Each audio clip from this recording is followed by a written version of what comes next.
Tosca apresenta O Dragão do Norte, Crônicas da Rainha Amazona, de Rodrigo Espírito Santo, narrado pelo próprio autor. Prólogo. A hipótese dos múltiplos mundos. Você acorda de sobressalto. O despertador não tocou. Tentando colocar os pensamentos em ordem, você não se lembra se foi uma falha mecânica ou humana. O fato é que você está atrasado. Pulando da cama, você começa a pensar as alternativas. Uma chuveirada rápida substitui o banho. Um pacote de biscoitos no lugar do café da manhã. A roupa mais acessível do armário. Aquela camisa saída da máquina, nem pensar. Não há tempo para lidar com o amarrotado.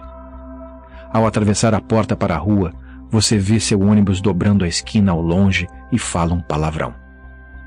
Leva à mão a carteira e constata a presença de uma solitária nota de R$50. Táxi é a solução. Acena para o primeiro, que passa direto. O segundo, carregando uma velhinha no banco traseiro. O terceiro finalmente para.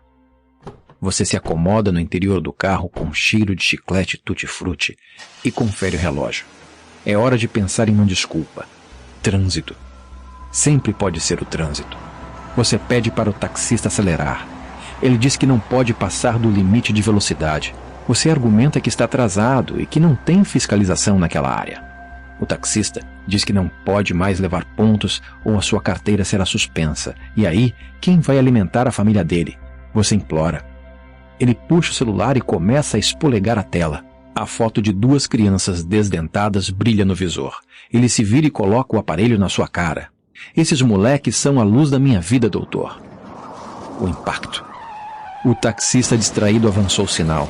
A carreta acertou o carro em cheio. Você foi engolido por uma explosão de estilhaços de vidro e ferro retorcido. Só leva um instante para você perder a consciência, mas é o bastante para fazê-lo questionar suas decisões até aquele momento. E se você tivesse se lembrado de programar o despertador? E se você estivesse no ponto quando o ônibus passou? E se você tivesse entrado no primeiro táxi? Ou no seguinte? Qual daquelas decisões, se alteradas, o poupariam daquele inferno de dor e ossos quebrados?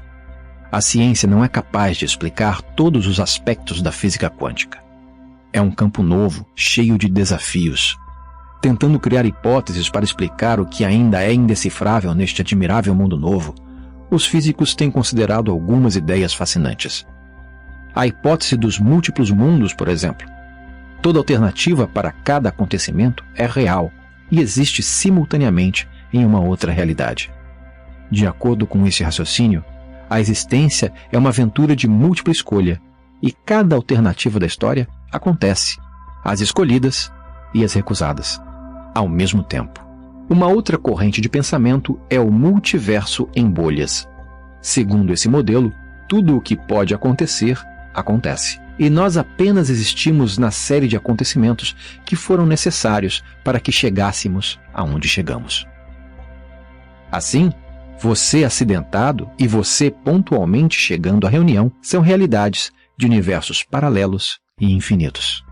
Eu e você que está me ouvindo, não podemos perceber as demais realidades que se abriram em nossas escolhas passadas. Estamos presos nesta versão do universo onde você decidiu, nesse momento, ouvir este audiobook. Sobre as outras realidades, em outros universos, só nos resta imaginar. Esta história é sobre uma dessas outras possíveis bolhas.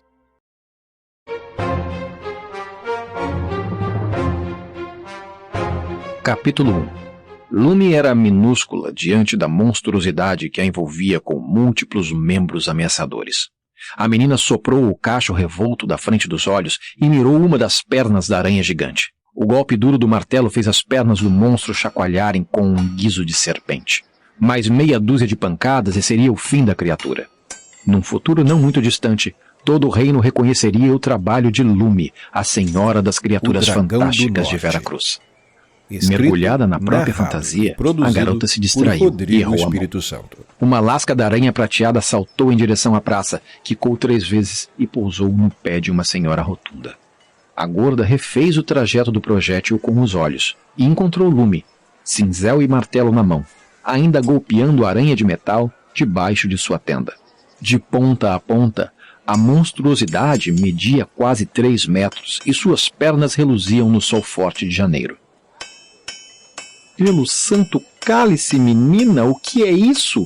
Indagou a senhora ao se aproximar. Lume não ouviu, martelando duro. A cliente precisou se aproximar e repetir a pergunta. Esforçando-se para usar a mesma inflexão, sua voz soou mais afetada e teatral. Não que a primeira tentativa tivesse sido um exemplo de naturalidade. Lume virou-se ofegante, retirou os óculos de proteção redondos e grossos e seus olhos cor de mel brilharam contra o sol, emoldurados em sua pele negra. É uma aranha. Eu mesma fiz. Ela é toda de cobre e ferro de cocheira. A senhora gostou? Quem é que gosta de uma coisa assim, menina? Parece que vai comer a gente, exaltou-se a senhora. Pois é, essa é a ideia. Eu a chamo Medo e Sombra em São Sebastião. Ela representa a insegurança e a opressão do nosso povo. É um pesadelo, isso sim. Tem horror de aranha. Na verdade, esta é uma réplica de uma aracna. Sabia que a aracna é um dos mais perigosos predadores da natureza? E esta é quase do tamanho de uma adulta. Para uma artesã de feira, você sabe bastante de monstros, não? Desdenhou a mulher. Faz parte, senhora. Tem que conhecer para reproduzir com fidelidade, gabou-se Lume. Lume já estava acostumada a não ser compreendida. Normalmente, soltaria uma grosseria e mandaria o crítico passear. Mas hoje não. Talvez fosse a vontade de levar a sua arte a um público mais amplo. Pelo menos mais amplo do que os frequentadores do casebre transformado em oficina no quintal de sua casa. Talvez fosse a necessidade de trazer algum dinheiro para casa.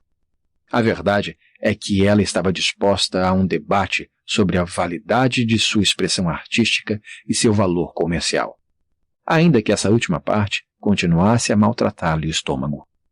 Pois então, minha senhora, essa sensação de desconforto, de medo que a senhora está sentindo, esse é o objetivo, causar isso mesmo. Tem gosto para tudo, então. Mas eu faço outras peças mais convencionais também. Tenho um aço retorcido que a senhora vai gostar muito, tenho certeza, disse Lume, partindo para uma ofensiva comercial. Quando se preparava para despejar todo o seu desprezo sobre Lume, a senhora tirou os olhos da gigantesca aranha e encarou sua criadora. Parou atônita, como se procurasse um arquivo poeirento em sua memória. A senhora levou uma longa unha vermelha ao queixo peludo para, em seguida, apontá-la para Lume. Eu conheço você, jovenzinha. Você não é nova na feira, é? Não, senhora. Eu sou filha do Alberto, o ferreiro. Os olhos da mulher se abriram. Não me diga! Do Alberto? Alberto Ferreiro? Meu cálice santo, agora eu vejo o mesmo cabelo, o mesmo sorriso, mas os olhos são da mãe. As comparações com o pai eram rotina para Lume. Num vilarejo de gente morena, seus olhos é que destoavam. Ela já estava acostumada, só não gostava quando a mãe era citada. E Lume nem sabia bem o porquê do incômodo. A menina era um bebê quando a mãe morreu. Não tinha lembranças dela. Por um tempo, Alberto tentou manter a memória da esposa viva na mente dos filhos. Quando menor, Lume até gostava de imaginar essa figura angelical e generosa, cuja única falha na vida foi morrer jovem. À medida que Lume crescia, essa imagem idealizada começou a irritá-la. E os olhos? Todos sempre falavam dos olhos delas. Como eram parecidos. Às vezes, enquanto polia peças de prata, Lume se pegava olhando o reflexo do próprio olhar. Fingia que sua falecida mãe a encarava no reflexo, mas era só por um instante. Logo ela voltava ao trabalho, envergonhada de suas próprias fantasias. As pessoas dizem mesmo que nós nos parecemos, respondeu, desviando o olhar.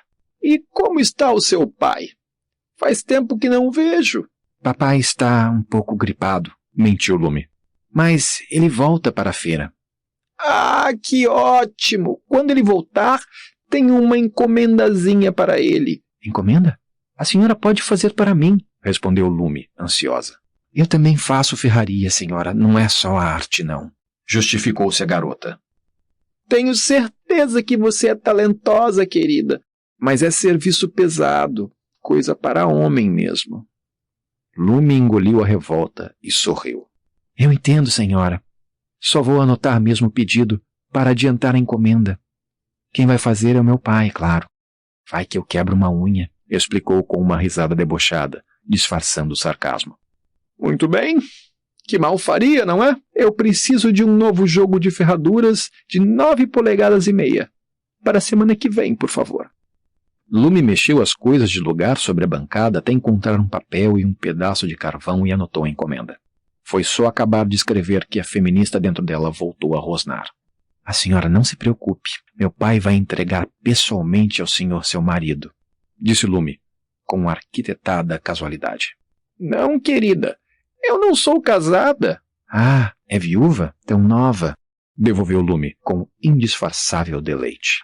O cálice ainda terá um varão digno da minha companhia. Está professado. Amém, sorriu Lume. São 18 cruzeiros. A metade adiantada, por favor. A cliente tirou um saco de veludo de dentro da bolsa e pinçou 9 moedas de ouro, depositando-as sobre a bancada, uma a uma. E por falar em viuvez, seu pai tem recebido notícias do primogênito? Sabe se ele volta? A cliente deitava as moedas como cartas de uma canastra batida. Por um segundo, o sorriso vendedor de lume desapareceu. Não havia notícias de Carlos. A menina ainda tinha dentes de leite quando o irmão subiu num cavalo e foi para o norte ser cavaleiro. Aquela armadura foi o trabalho mais elaborado que Alberto já tinha feito. Levou meses. Hoje, Lume suspeita que seu pai se esmerou tanto até para atrasar a partida do filho amado. Há 2 anos não recebiam uma carta, uma mensagem de Carlos. A menina acreditava que o pai definhara com a espera, adoecera de preocupação e saudade. E Lume odiava o ressentimento que tinha dos sonhos do irmão. Sempre que pensava nele, sentia que se tornava uma pessoa pior. A cliente, claro, não tinha como saber nada disso, mas supôs que havia um calo a ser pisado ali. E pisou com gosto, para pôr a fedelha em seu devido lugar. Por 1,5 segundos, o rosto de Lume denunciou a força do golpe. Na marca dos 2 segundos, o sorriso voltou com força. Meu irmão está ótimo. Obrigada por perguntar, devolveu Lume. Ele agora é cavaleiro. A senhora imagina uma coisa dessas? Cavaleiro. Meu pai não se cabe de orgulho. Nem eu, para ser honesta. Não me diga!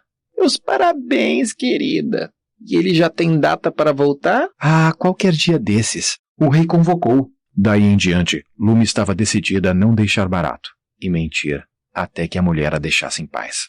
Que o cálice abençoe você e sua família, querida. Eu tenho certeza que muitas boas surpresas estão reservadas do seu futuro. Aconteça o que acontecer. Semana que vem, então, se seu irmão já tiver voltado, peça para ele entregar a minha encomenda. Vai ser um prazer enorme conhecer um cavaleiro de verdade. Semana que vem, com toda certeza. Não posso prometer que seja meu irmão a fazer a entrega apenas. Entendo. Ele pode não chegar a tempo. Não, senhora. Ele chegará, com certeza. É só que cavaleiros não entregam ferraduras, disse Lume, com uma piscadela sarcástica. A cliente se despediu e desapareceu pela feira. Lume respirou aliviada e coletou as moedas de ouro. Sentiu-se vitoriosa e suja. Por um lado, seu pai e ela teriam comida na mesa naquela noite. Por outro, mentiu por orgulho e vergonha. Carlos, ao que tudo indicava, podia estar morto em um campo de batalha em algum lugar do norte. E mesmo o conveniente conforto de odiá-lo pelo sofrimento de seu pai, mesmo esse artifício mesquinho agora soava diferente. Como ela pode invejar alguém e se vangloriar do seu nome ao mesmo tempo? A única verdade, íntima e inconfessável, era que ela sentia falta do irmão. Ele saberia como cuidar de papai. Ele saberia cuidar dela. Não passariam mais fome. Talvez até houvesse espaço para suas esculturas num cenário onde a sobrevivência da família não recaísse nos seus ombros adolescentes.